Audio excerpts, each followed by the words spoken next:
then people will see this. So again, they're not going to be incentivized or motivated to do the best that they can. So here are some advantages and disadvantages that, even though someone might be a Y worker in terms of motivated to do well, if they see unfairness and things not happening in the workplace, which is correct, then they will become demotivated. So it's very difficult to classify someone as either an X or Y specifically. Okay, and then the final motivational theory we're looking at is Hertzberg's two-factor theories. And Hertzberg said that there are motivating factors that motivate people. And some of these motivating factors included career advancement, personal growth, recognition, responsibility and achievement.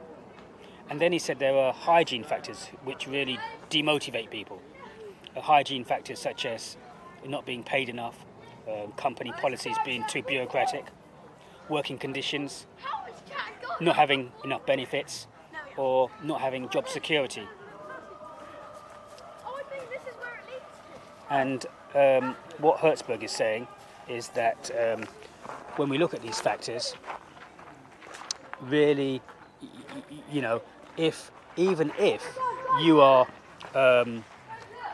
meeting your staff's needs in terms of career advancement and personal growth and recognition, at the same time as these motivating factors, which motivates people, at the same time, you could have demotivating factors.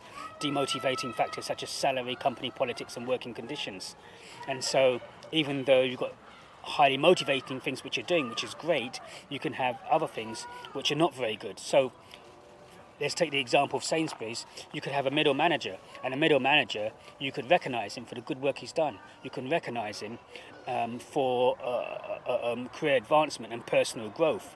But if he feels that his salary is not being increased and he's not getting paid that much more than a supervisor or a normal worker, well, what's the point of him doing all this extra work and he's not really getting recognised and he's not really getting the benefit for it? So again, these two factors work together. The advantages and disadvantages for these evaluate this in relation to Sainsbury's. So when you're evaluating this to Sainsbury's, how does it actually work? Do you have this situation? And then, how motivating is it if you use Hertzberg's motivational theories in terms of hygiene and motivating factors if someone is not getting the job security or the benefits, but they're getting the recognition? So again, that's not in itself going to be great for the worker to produce and do all he can, because if you feel he doesn't have job security, but yet he's recognised for what he's done well, then without job security, you're always going to be in fear in terms of Maslow's safety needs, in fear of your own job. So you start looking for something else. And then you start being distracted in terms of looking for something else because you're spending time looking for something else. So again, this as well has its advantages and disadvantages in relation to Sainsbury's.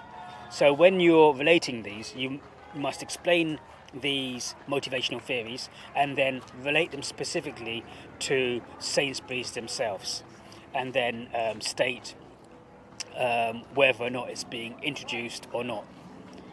But I think that when you look at these theories, really, I don't think any one theory fits.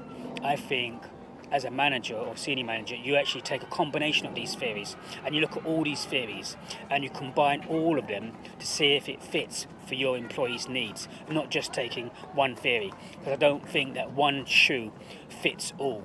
I think you need to take a contingency approach and take the best out of these theories to get the best out of your workers.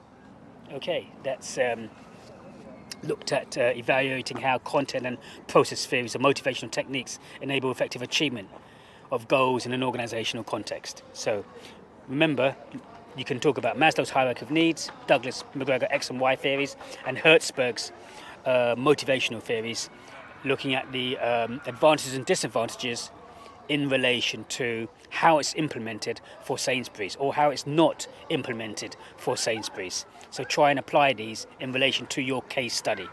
Okay, I hope that has helped from Mr. Tan, and as I said, we're out in this most beautiful location here. Let's just have another look around here. Just absolutely beautiful.